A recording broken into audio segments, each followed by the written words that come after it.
Welcome to the Sea of Thieves 2024 preview event, where we're going to give you your first look at some of the exciting features coming to Sea of Thieves this year. We're going to share information around what's coming in Seasons 12 and 13, as well as even further into the future, with a sneak peek behind the curtain on Season 14. So grab a grog and get ready for adventure, as we reveal some of the incredible bounty of features headed to Sea of Thieves in 2024.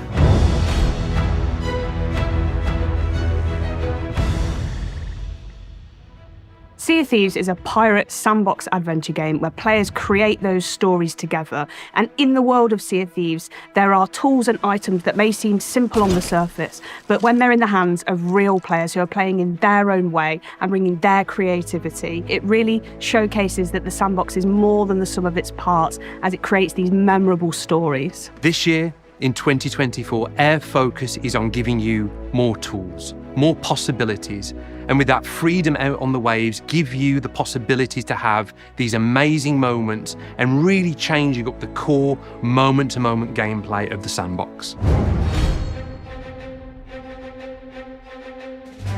The kind of main aims for Season 12 are about mixing up the meta and how players enjoy all of the different aspects of Sea of Thieves. So as part of Season 12, we're going to be adding 2 new weapons and 3 new tools for players to use. An area we haven't really delved into since launch is adding new weapons to the game. New weapons that give you new tactical choices and strategies out there on your adventures. So in Season 12, we're going to be adding the double-barrel pistol and throwing knives. The double-barrel flintlock is a new type of pistol weapon where you can fire 2 shots individually before you need to reload, or you can charge them together and release them at once for a more powerful shot. We wanted to kind of create this new weapon archetype that's a bit shorter range, but a faster fire rate, but perhaps not as powerful or damaging as the flintlock pistol. But then it has those kind of blunderbuss-like qualities as well, where you can do the charge shot to release 2 pellets at the same time. Accompanying that double-barrel flintlock with another weapon like the cutlass, for example, for a finishing blow, can lead to a fast time to kill for a player to be able to quickly take down a target. Season 12 also brings in the throwing knives as a weapon. Now, these can be used as a melee item. They have a light and a heavy melee action, but they can also be thrown and used at range as well. You can use it to kind of like stab players with like a quick attack, but that doesn't do much damage. Or you can charge it to like pull it into this kind of more dangerous stabbing motion. That'll slow the player's movement down and give this like really high damage attack for if you like sneak up behind players. And then finally, it has the ability to kind of flip the knife over, catch it, and then throw it at distance against players, which, again, kind of feels like a trick shot, and it'll do a lot of damage as well. When you throw a throwing knife, and if you miss, you can actually go in the world and it'll stick into any of the geometry, and you can just pull it out, and then it'll replenish your ammo. So I think, personally, for me, this is really good, because sometimes I miss, as I'm sure some of us do, so you can then just go ahead and pick it up again. So you get these wonderful moments where a pirate might throw a knife at you, but then you can retrieve that knife and throw it back to them. So it'll really mix up the kind of combat scenarios you can expect out in the world and when boarding other ships. There are 3 new tools in Season 12, the Wind Caller, the Scatter Shot, and the Bone Caller. With the scatter shot, the way that it's different to a standard cannonball is it's a collection of 4 cannonballs, but they're much smaller. They have a much shorter fall-off range and a really wide spread, allowing you to hit a target with multiple projectiles at the same time. And it does really small amounts of damage to the ship, just like a level 1 size hole. So like really quick for players to repair, but it can kind of overwhelm a crew quite quickly. Basically, if you get up close with the scatter shot and you can get a few onto your enemy, they're going to have a lot of holes and they're going to have a pretty bad time. What it will do is really eat up an opponent's resources. They'd need to use more wood to repair the many holes that the scatter shot puts into the hull.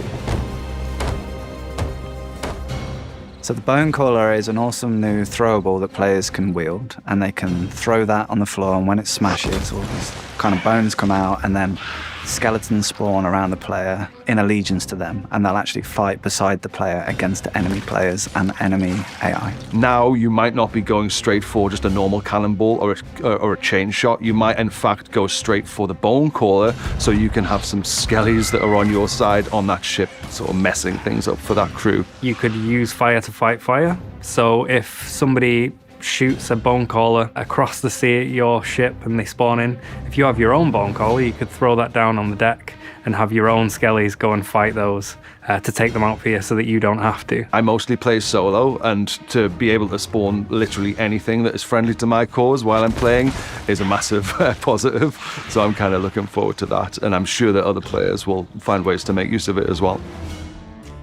The wind caller is a new horn-shaped shell that players can blow into to summon the power of the winds. So imagine the scenario that you're heading fully into the wind and you're either chasing someone or you're trying to get away from someone. Now you can use this tool to blow wind into your sails and go even beyond full billow in speed. Players can also use it to kind of knock players back off their ship or on land, so they can kind of target a player, blow into the wind caller, and it will throw them back into the air. You can use it as a means of propulsion for yourself in the water, but also for rowing boats. So you can either use it while you're in the water swimming and you'll blast along like a really fast water boatman, or you can stand on a rowing boat and blast it out the back like a speedboat, basically. You can put out fires and you can do it quickly. So you can just essentially walk around, your entire ship is caught on fire, and just put out all the fires as you walk around. And they can even use it to like stop their fall damage. Like say you're falling a great distance and you use the wind caller below you, like cushion your fall so you like land safely as well. There is like a finite charge for how long the wind caller can last for, so you have to use it wisely. So Season 12 also introduces zip lines onto several of the islands around Sea of Thieves. So you may have seen these as they debuted in the Monkey Island Tall Tales, and they're a really fun and exhilarating way to traverse. So it's really cool to be able to bring those to the wider Sea of Thieves world. So we've been looking across all the islands of the Sea of Thieves and looking at the most ideal places to kind of mix up the traversal opportunities within all of the islands to add these zip lines across them. So we've added zip lines to like the outpost to get down to your ship quickly. We've added them to the skeleton forts that allow you to kind of zip line between two positions to kind of escape the skeletons or get close to them when they first spawn, or just general kind of zip lines across the islands for like fast traversal and moving chests around the islands quickly. For example, on Ancient Spy Outpost now, you've got to clunk down some cliffs in order to get to your ship. Now you'll be able to just go and get on the zip line and go flying all the way down to the jetty next to your ship. So alongside adding completely brand new tools to the Sea of Thieves sandbox, there's also the opportunity for us to go back and add completely brand new functionality to existing tools. So another cool new feature that we're adding for Season 12 is the ability to balance on harpoon lines. So you can shoot that harpoon line at another ship or another island and then jump onto it and then like balance across. Depending on the angle in which you fire the harpoon, it'll either be like too steep to climb up it, but if you're on the other end, you can actually jump on the harpoon line and like slide down it really quickly back to your ship. We're really confident this will lead to some really inventive player boarding tactics out there in the sandbox, as well as giving you new ways to traverse the islands. With all this that we're adding in Season 12, it gives players more opportunities to create those stories as we're really enriching the sandbox of every session. So we're always really excited to add new tools and mechanics to Sea of Thieves, but we're always mindful that we want to make sure that the game's health is in a really good position as well, that the integrity of Sea of Thieves is there for our players. And since we're adding new weapons into Sea of Thieves, we're very mindful that we want to ensure that the hit registration in our game is as rock solid as it can be. And this is an ongoing thing for us as a development team.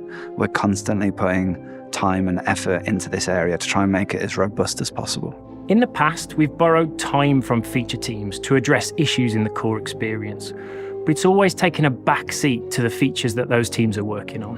In 2024, this is changing. We're securing a dedicated team to focus on the health of the game, bringing fixes and improvements to the things that matter most to our players as soon as they're ready as part of our regular monthly updates. This is going to be a key focus for the team this year.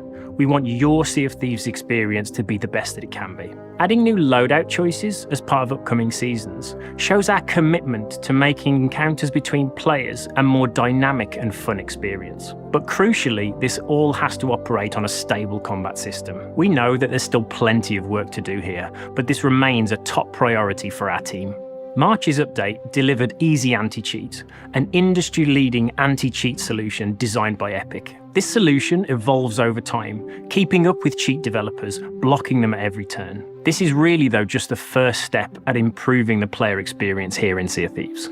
We want to focus this year on making Sea of Thieves play better than ever before, whether that be improving the performance of the game across the variety of hardware it runs on, ensuring that it's a safe place to play with a focus on cheating, but also ensuring that our hit registration is as reliable as possible in all of your adventures out there in the sandbox.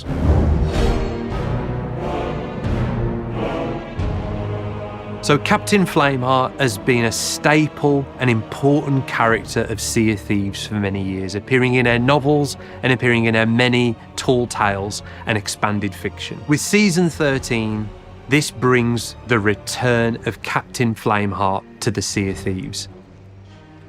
As Flameheart has been resurrected, so has his Burning Blade ship, and it's back in more monstrous and terrifying form than ever before. So we've reimagined it for Season 13, and it looks incredible. It almost looks like a living entity itself. So traditionally, world events have been at set locations throughout the world. The Burning Blade is a little different. The Burning Blade is a ship, and therefore moves around the world. But the twist is, when you've defeated the ship, you have the option to board it and pledge yourself and your crew to Flameheart, enter into his service and become the crew of the Burning Blade, essentially becoming a player-created world event yourselves.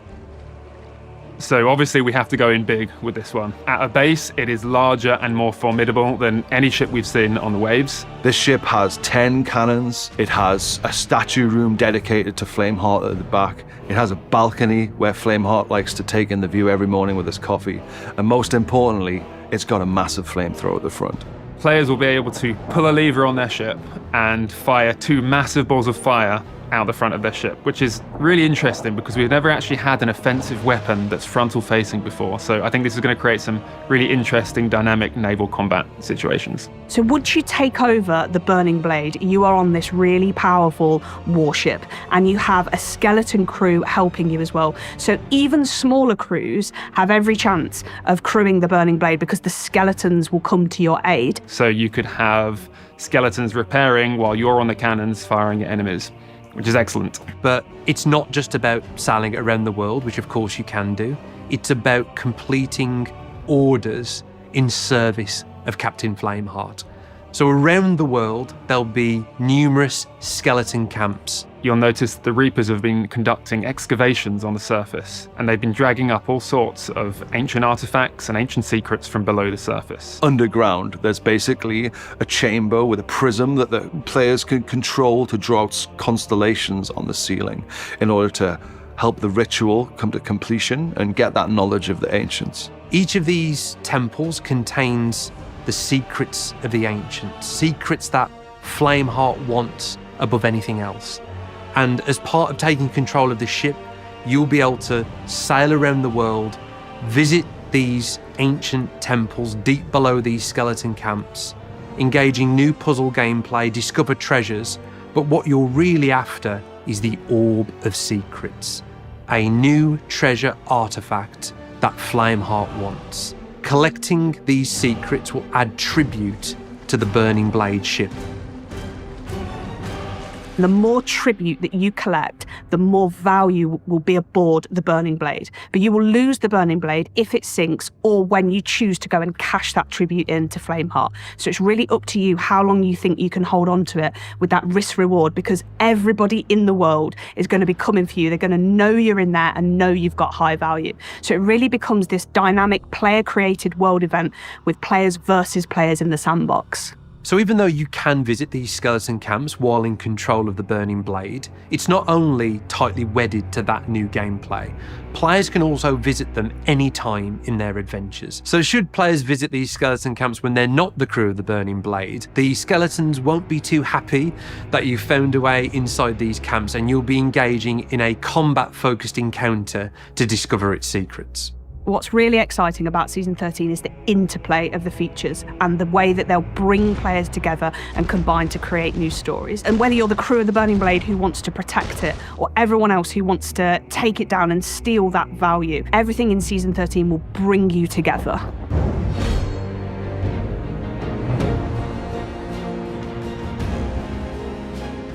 So towards the end of the year, we have Season 14, and while it's very early for us to talk about, we wanted to share some of our thinking here because it is totally aligned with this vision for what 2024 can be, this laser focus on the sandbox and mechanics that add to the variety of stories you can encounter in Sea of Thieves. Internally, we're referring to Season 14 as Pirates of Mischief. Sea of Thieves has always had this playful, mischievous, and funny sense of humour. And with Season 14, we're expanding on that. The two main areas that we're exploring are new ways to stealth and new ways to cause mischief in the world. So I think a real aspect of the Sea of Thieves experience that we haven't dived too deep into previously is the idea of being a stealthy pirate. So when you think about stealth in Sea of Thieves and enhancing that, imagine being able to crouch and move around the world silently, or the ability to hang off the side of an enemy's ship. When we were having these initial conversations about Season 14, the first thing I thought of was the cardboard boxes in Metal Gear Solid. Could we allow players to climb into chests, and if they choose, they can actually scuttle around with their little legs out the bottom?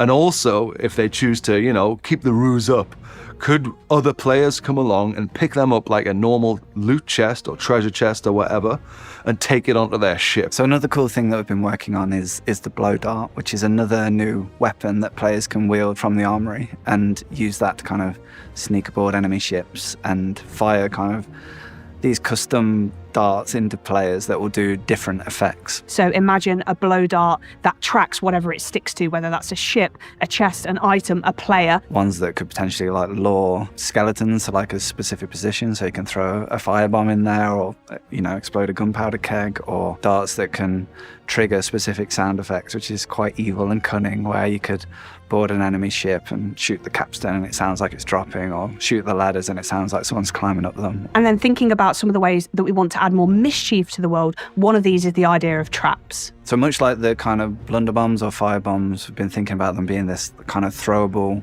trap that players can kind of throw into the world. Think of it like a spring trap that players can place on the islands to trap skeletons on a bounty or on a fort, or they could place it at the top of their ladders to prevent players from boarding their ships and get caught in this trap. Along with these, we're also bringing a really exciting new tool, and it's the grapple gun, which is a dual-purpose rifle. So it allows you to traverse the environment much quicker because you're able to grapple yourself up to a ledge, for example, but you can also harpoon items and other players in. So some of the new cool uses we've seen from the grapple gun in our early playtests are players firing themselves out of the cannon towards another ship to try and board them, and perhaps overcooking it and then using the grapple gun to fire it at the deck and propel themselves down onto it, or jumping off their ship to an oncoming ship and then using the grapple gun to kind of grapple up and onto their ship so that they can board them and drop their anchor or have a fight with them. To make sure that the grapple gun is balanced, it does have ammunition. You'll have arrowheads, and these essentially break off when you successfully use the grapple gun, meaning you can't continuously keep grappling. There is a skill to using the gun successfully and accurately and efficiently. So when we think about 2024, we really think about getting to the very heart of what makes Sea of Thieves great. That is your stories, powered by that design philosophy of tools, not rules. Season 12, 13 and 14 are fully exploring that, giving you new options, new tools, and fundamentally new possibilities that make this game unique and special. I think when you look at the year ahead for Sea of Thieves, our plans for Season 12, Season 13 and Season 14, It's kind of making this shift away from these big kind of systemic changes to Sea of Thieves and returning back to the core of what makes Sea of Thieves so special, the heart of Sea of Thieves, about giving players new tools to create new stories out there in the world. We're ultimately shaking up the meta, giving players new tools to learn and master. And I can't wait to see what combinations players start settling on before we shake it back up again. While everything that you're seeing today is still work in progress and possibly subject to change in some ways, we will be giving more insights onto how these things are developing as we come closer to launch for each of them. With the richness of all these new seasons, and of course PlayStation Pirates joining us as well, it is such an exciting year for Sea of Thieves in 2024.